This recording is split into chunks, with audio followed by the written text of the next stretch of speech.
Welcome to Design Nerds Anonymous, the podcast that sparks curiosity at the intersection of business and design. I'm your host, Amanda Schneider, founder and president at ThinkLab. And good news, we're kicking off another mini-season for you. Over the next few weeks, with the help of my fellow podcaster, Kaelynn Reid from the Alternative Design Podcast with Kimball International, we'll be sharing new insights around each of 4 vertical markets: corporate, education, healthcare, and hospitality. While our mini-season will share our discoveries by vertical, Season 6, which will release this fall, will dig even deeper and offer more ideas, tools, and insights to help you fuel inspirational discussions within your project teams. Each season built upon ThinkLab's Hackathon, our biggest research project of the year. This year, we're exploring the future of customer decision-making. We're hearing that decisions for the built environment are taking longer than ever, and we wanted to know why. In this episode, we'll share insights from the corporate sector stemming from 6 months of research with decision makers for the built environment, including corporate decision makers from companies like Kraft Heinz, Oracle, Airbnb, Cisco, Georgia Pacific, and many more. According to a recent ThinkLab survey, 87% of corporate decision makers say that the decision-making process has changed in the past few years. This episode will dive into how. So, if you're listening, you're either someone responsible for making decisions on behalf of your company, and we want you to know and actually hear that you're not alone. We want to engage in the process with you and facilitate dialogue that helps you streamline your project process. Or you might be a product or service provider for the built environment, perhaps an architecture or design firm, commercial real estate, manufacturer, rep, or dealer. We want you to gain insight about how you can get ahead of competitors to serve your clients better by understanding what's happening in their world. So let's dive in. We asked our corporate research participants to share one word that describes how the decision-making process has changed. Some common used words in the virtual research sessions were expensive, confusing, efficiency, prototyping, opportunity, and cumbersome. So let's hear directly from some of our confessional participants that were at our live hackathon sessions. Here's a joint conversation with Suzanne and Hilda in Atlanta. I'm Suzanne Maynard, and I'm with Georgia Pacific here in Atlanta, and I oversee our corporate real estate for our headquarters. I am Hilda Beauchamp, and I'm with Cisco Systems in their workplace resources group. For me, it's ongoing and rather circular many times. Because you spend so much time thinking about it and talking about it and discussing it, time passes, things change, priorities change, and therefore you start over and over again. I'd say the project process has gotten, I want to say more complicated, but it's not that it's complicated, it's that it's got a lot more need for more occupier and end user involvement in the process in order to inform why we're making the decisions for real estate or workplace so that they are really based on the business. And because of the constant changing, that's more complicated. So that was way more than one word. I would say it's slower. What we've noticed is that the impacts are larger. So because we've spent so much time either waiting or analyzing, considering, the time has passed, so our moves are much bigger, our plays are much bigger, and our impacts are larger. And so that does have not only a financial impact, but a change impact, our delivery impact. And so that is just being able to get ready for that level of change also takes more time. That's a great point. And I'd say part of why I say slower is because we slowed down, we stopped, we stalled, we slowed down because of the pandemic. Then to figure out what to do takes time, and that's slower. And then for everything that Hilda's saying, that magnitude of what you're undertaking is so much bigger that it has to be slower. It's bigger plays. Yeah. You're making larger market decisions. There's more risk. I think we run the risk of having this conversation takeaway be that there is a process that is simply slower and more people involved just because that's what it is today. But there are business reasons and human change reasons that are behind all of that I think are warranted and are not going to go anywhere. So we have an obligation or an opportunity to maybe be the voice to inform that this shift can be seen as good, and we can get everybody in our industry maybe stacked around how to take this opportunity where this change is happening to change many pieces of the process. So if from our side, from the front end as end users, it's a major shift, then we have to expect our design firms and our construction and our cost analysis and our furniture and all the other dependencies to understand the shifts and then be patient that they need to have shifts as well in their process delivery. And finally, we'll hear from Ayla with Mars. This is Ayla Vagal. I'm with Mars Incorporated, and I am on the corporate sustainability team. People still are very uncomfortable and uncertain about the changes, and everybody's still trying to figure out what the new normal looks like. Internally within Mars, there is still a lot of confusion, and so the process overall is uncertain and slow. And with the changing evolution of like how many people would be in the office and all those things are evolving. So we're trying to develop new standards with a very evolving landscape. So it's uncertain and we have to make decisions within that. So to summarize their words, in terms of one word to describe how the project process has changed in the corporate sector, according to these inputs, we heard more words like uncertain, circular, slower, and clearly this last one makes sense, confusion. No wonder things are taking longer. As part of this research, ThinkLab wanted to dig deeper to understand where in the project process there's the most pain in decision-making. Our hope was that this would give context to where challenges to getting to consensus are really consolidated today. Now, our talented data visualizers at ThinkLab, shout out to Tana, created a heat map that shows where each vertical is feeling the most pain. The more intense the color, the more consolidated the pain is.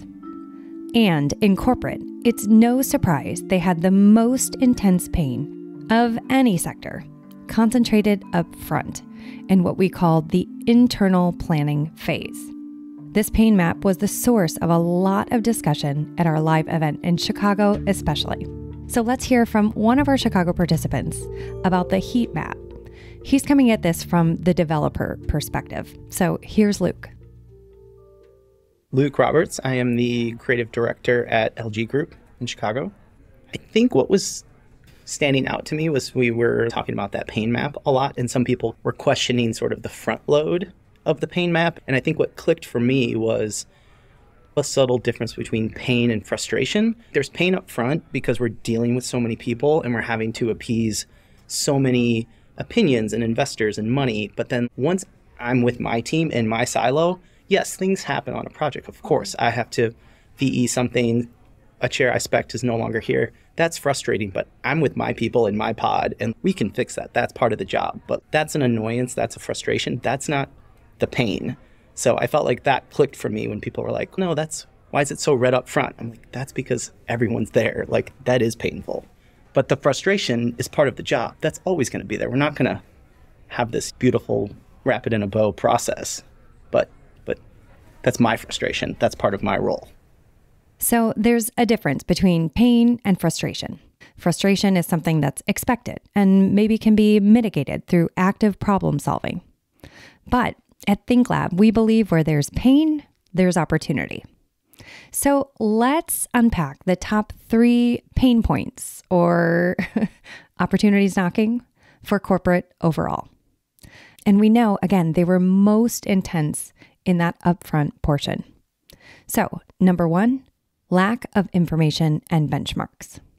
I'd say, especially in the corporate sector, our old metrics no longer apply. And as we all know all too well, there's no new norm yet. As you heard from Hilda and Suzanne in the beginning of this episode, since things have been delayed for so long, projects and decisions are larger, and thus there's more risk. Working with different regions or stakeholders to get data about attendance requires more involvement, which means more back and forth and more uncertainty in terms of what they think they need and perhaps what the actual needs are. Here's another attendee from our live event in Atlanta that brings to light how much information is lacking. Meet Danielle. I'm Danielle Schmidt with HOK. I'm a principal in the Atlanta Interiors Department. It was comforting to hear everybody have some of the same challenges. Sitting at a table with most of my peers, it was interesting, again, to just have some of those same, what challenges are you having? The data and the definitions, and everybody calls it slightly different. Like when you call square footage per person, what are we talking rentable? Are we talking usable? What are you counting in that? Coming up with some of those standards. Utilization, what does utilization mean? Is it a badge report that somebody's pulling? And we can argue the merits of that kind of data, but still, it's interesting to hear some of the challenges that everybody else is having too. And here's Hilda again, commenting on additional discussion shared in her small discussion group at the live event. The conversation around data was a heavy one, and the lack of the benchmarking. We've always had that as almost a security blanket to our decision-making process. And now that we either don't have it or need to change it or need to rethink it, it's giving angst, more angst than I thought, to the people in the room. The second major challenge for the corporate sector is definitely not new, but we certainly heard that it's intensified. Change management. Because they're trying new prototypes, if the why behind the change isn't communicated properly and isn't understood by those intended to use the new types of spaces, it can truly create more risk. One of our other interviewees described this pain point well with his one word, nimble, and describes some new needs for communication with his clients' clients. I'm Matt Revy. I'm with AECOM. I am the design director for the Chicago interior practice. We have to be nimble in the fact that we are dealing with still a lot of change, both from our clients and from the people that our clients might even still need to answer to, because sometimes my client isn't the end user, right? So their end users may have new demands, schedules have demands. So we've had to be extremely nimble in being able to switch position, pivot, to still service them in the way that they need and expect. It's really boiling down the conversation to the minimal amount of information you need. It's the executive summary, but even that sometimes is too much, right? I really liked a lot of the comments that came about during your conversation around the agility that the team at Kraft Heinz was doing. I thought that was really fascinating and how I could understand that and maybe take some of that back. Now with this last comment, Matt is referring to a description from one of our panelists, Tope Sadiku. She's the head of strategy with Kraft Heinz. She was talking about a lasagna recipe. Especially as Americans, it seems that all of us want a magic formula or pill that's going to fix our problems. But Tope had a great analogy with lasagna. She thinks of the unique challenges of each global region in her organization, like a lasagna recipe. No one recipe is perfect for every audience, but you can create a foundation and substitute out for the special needs of each group. For example, your family may be gluten-free, and so you can substitute out noodles in one recipe. Or maybe you have someone with a dairy allergy, so you substitute out the cheese in that lasagna. So while many agreed we won't likely go back to formulaic solutions, we can perhaps find a recipe that we can adapt to each audience's unique needs through testing and evaluation.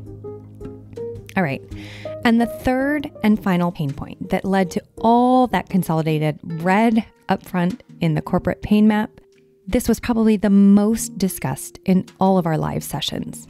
It was the need to manage up.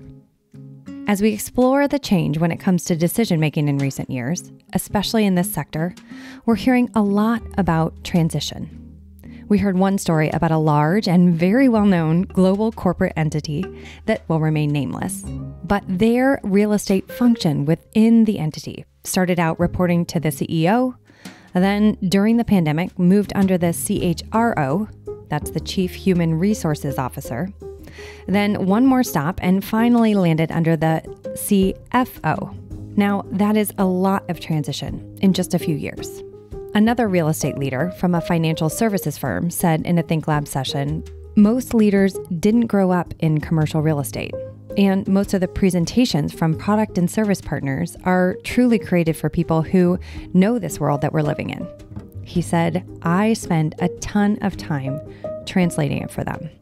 This leads to exponential effort spent not just in the traditional sense of change managing the people using the space, but truly managing up.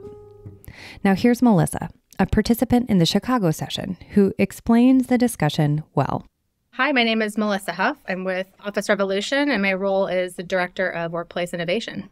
I really liked the conversation that got a lot of people nodding around managing up, and I think a lot of the challenges of getting that buy-in and getting things to move forward, what's holding it up is that managing up and selling up within the company to the decision makers, who now are a little bit maybe lower in the totem pole than they used to be. It's not like the CEO is running these projects, but ultimately the CEO or a CHRO or a CFO is going to dictate to their team. It made me think, how as an industry can we be more transparent and outline our value and how can it get packaged in a way that we can help them sell that upstream.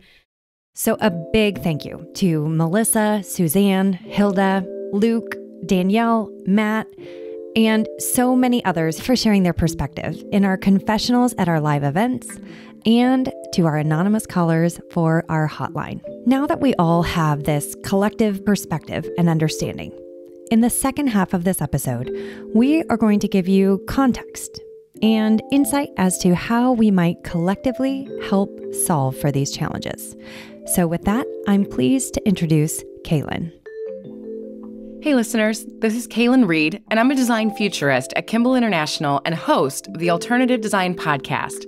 Amanda invited me on the show to help draw some parallels between Think Lab's latest hackathon results on the future of customer decision-making and what we're seeing more broadly.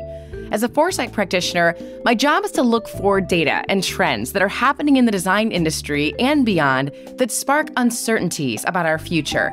Then, I dive into those uncertainties to identify future possibilities, or what we call scenarios. From there, we can actually begin to establish potential threats and opportunities that help guide today's decision-making for tomorrow's reality. We do this and much more on the Alternative Design Podcast, which you should totally check out after listening to this episode.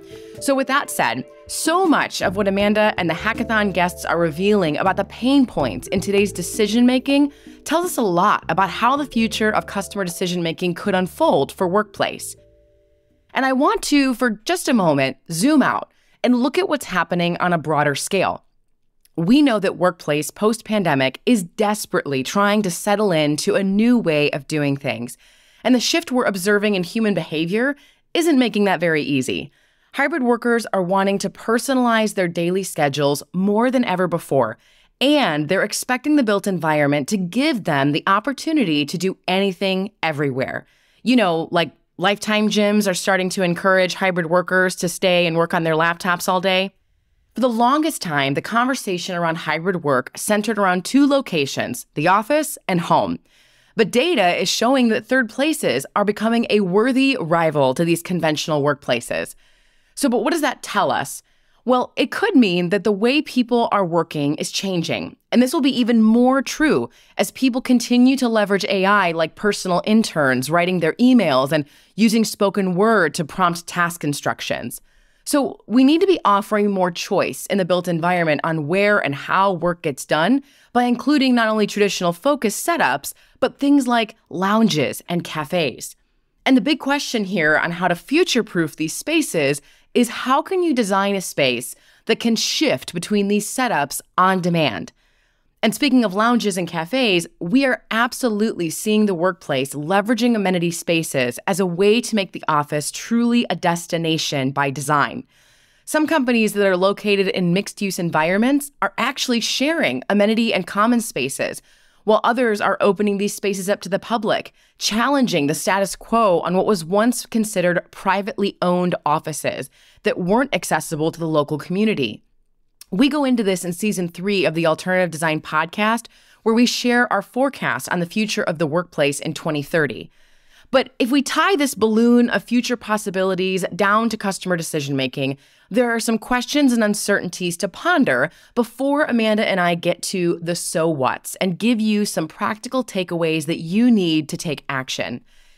If workers are increasingly doing everything everywhere, what are the new metrics that organizations will use to inform decision-making when traditional occupancy and even square foot per employee metrics get complicated?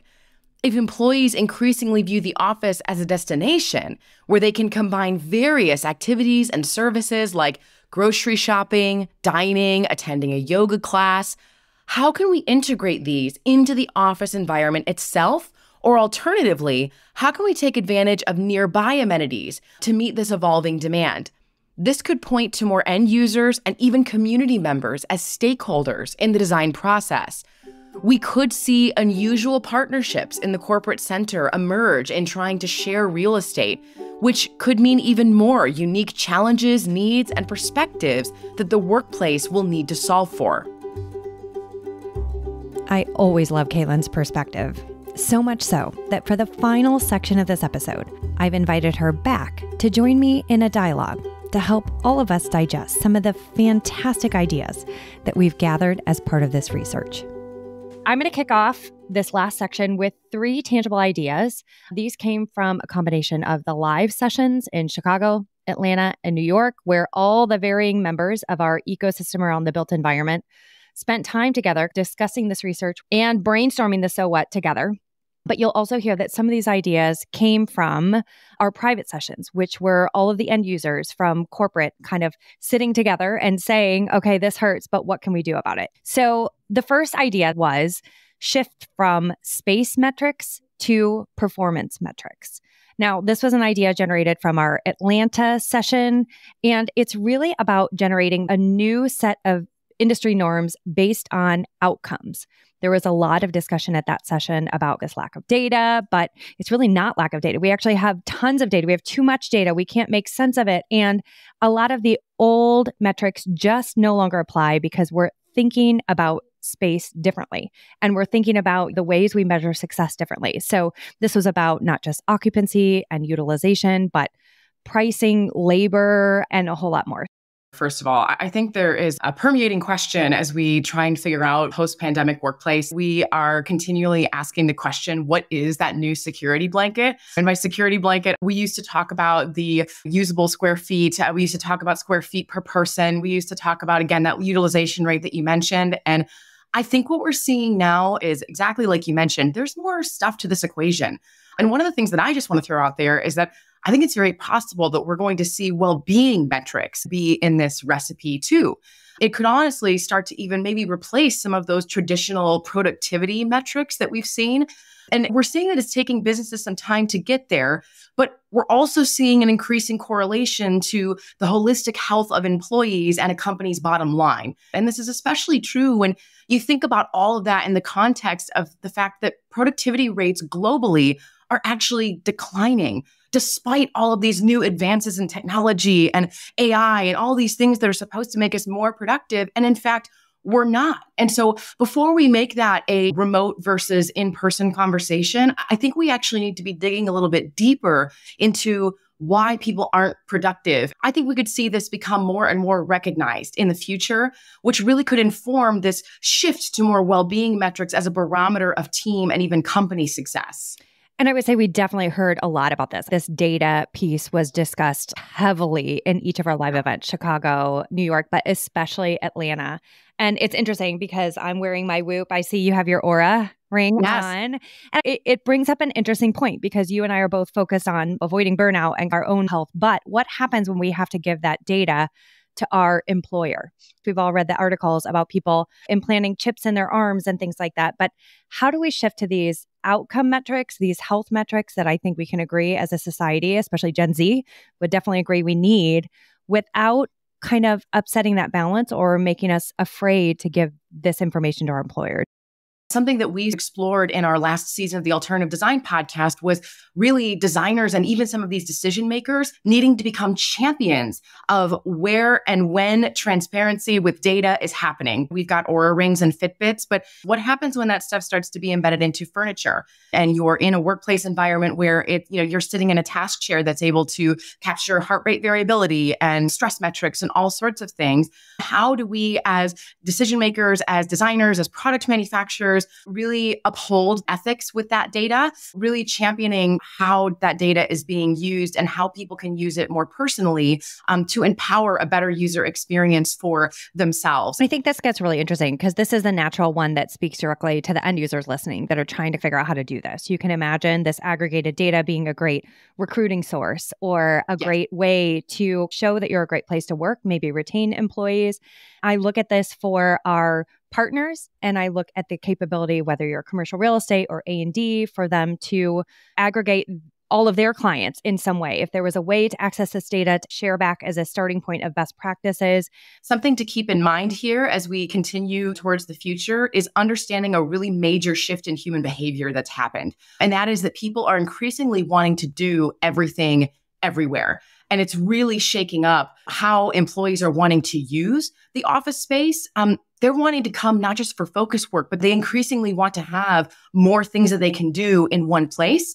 As manufacturers, as we're trying to understand more and more about this change in human behavior, how are people using space? What's going to be necessary? We might need to be thinking in terms of what are the furniture solutions and different design products that are going to facilitate this shift in human behavior. One thing that I've been thinking of off the top of my head, I think that personalized storage solutions in the built environment is a huge opportunity for furniture manufacturers as we have the opportunity for food to be delivered.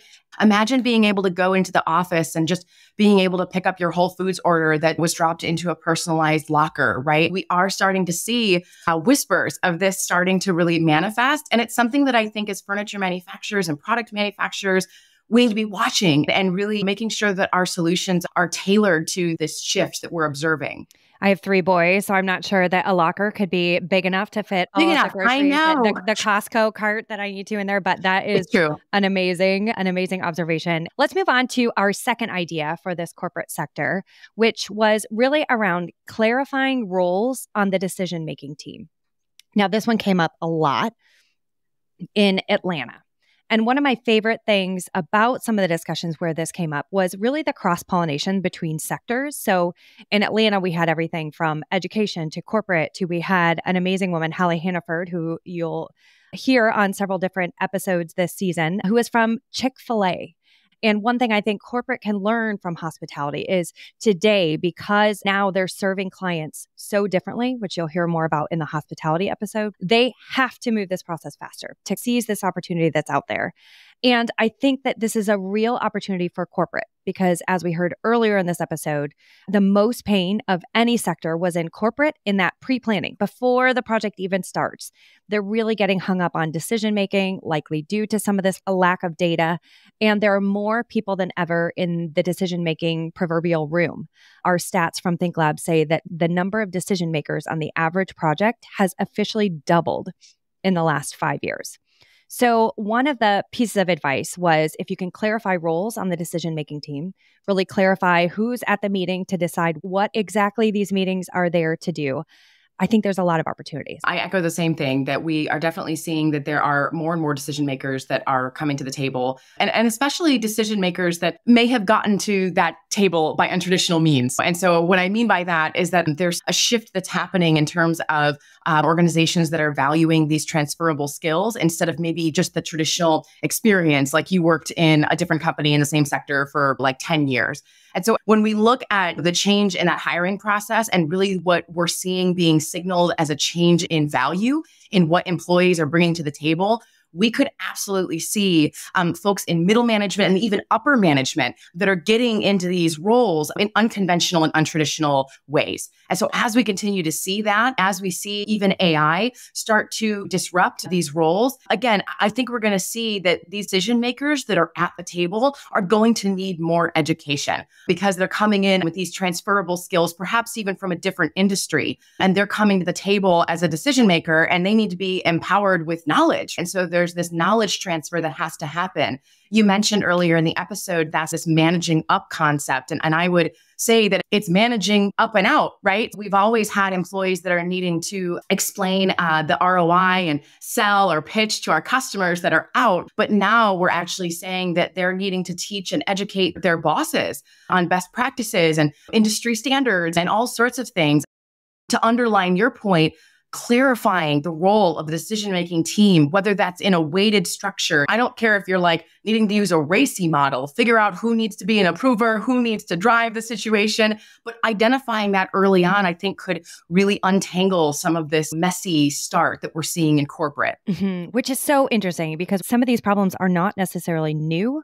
They're just maybe elevated. I think that RACI model is a fantastic example of systems that have existed for some time that maybe we need to reopen, relook at that will help us get to consensus. I grew up in this commercial real estate world.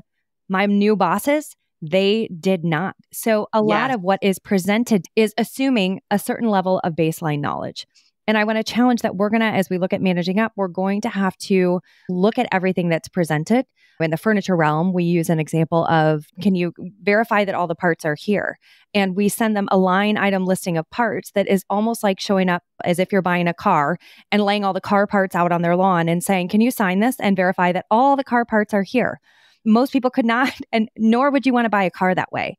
And I think this is really going to push our industry to think differently about how we simplify our message, how we simplify our approvals to really help not only clarify roles on the decision-making team, but enable those decisions to happen faster and easier. So let's move on to our third and final one for workplace, which is very related, which is help your contact sell up. This came directly from the workplace sector. So this was a private session where we had various workplace decision makers in what we keep jokingly calling group therapy, because that's what it feels like to a lot of them. And they're struggling with all of these things that we've been discussing. More players on the decision committee, and how do they do their job? One of the ways that I think was really interesting to me that was discussed in New York was even around sharing asynchronously.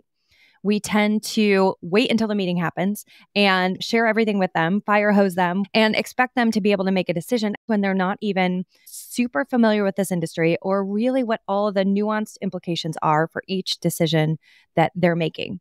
So I think this was a real idea to say, how could you drip it out? Maybe with short form video, maybe with a Miro board. There's lots of different ways that you can start to share information in advance that maybe would make those decision-making meetings a little bit easier.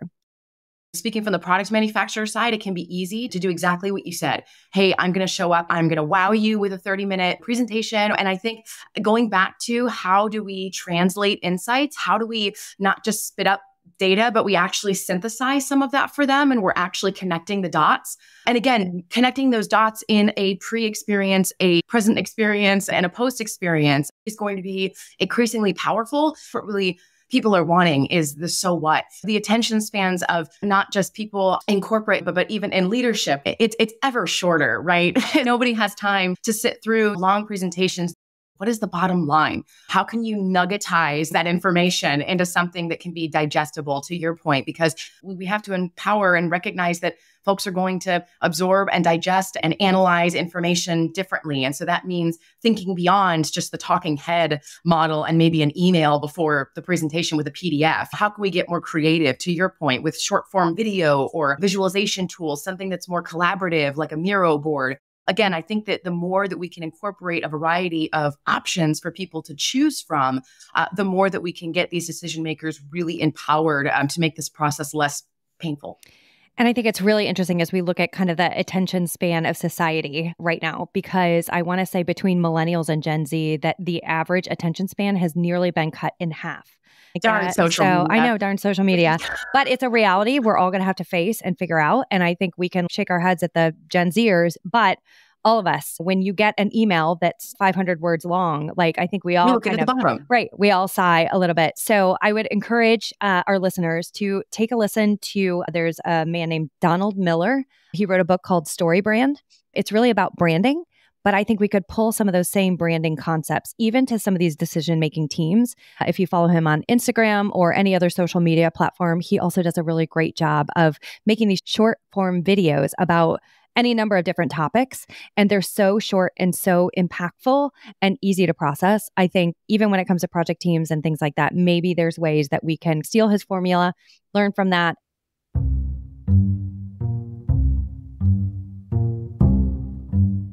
Well, that's it for this episode. But we don't want the launch of this mini season to be the end. We hope it's just the beginning. So if you are a corporate decision maker, or perhaps you frequently work on projects in this sector, we'd love to hear from you. What have we missed? If this sparked something for you, I want to personally invite you to call our hotline at 917-934-2942 and leave us a message. We're preparing for season 6 of this podcast, and you just may find your voicemail included. Then stay tuned next week for our episode on the not-so-hidden culprits behind approval bottlenecks in the education sector. Our goal with this mini-season is cross-pollination. So even if you don't work in the sector, rest assured there will be something in this episode for you. Here's a final quote that I can't stop thinking about. So until next week, I'll leave you with this. Stephen South, Design Director at Spectre Group. The one thing we don't really talk about in the design community is the real estate side. For most businesses is their biggest cost, but it is not a revenue generator. And so when they're looking at the finances of a company, they do a lot of big investment in real estate knowing that they're not getting a direct financial benefit. So the real estate people within a business, they're not money makers, they're the spenders. Their role and how they're seen is very differently than how we see them. And if you understand that and help them, it can help the process a lot better. Really well said.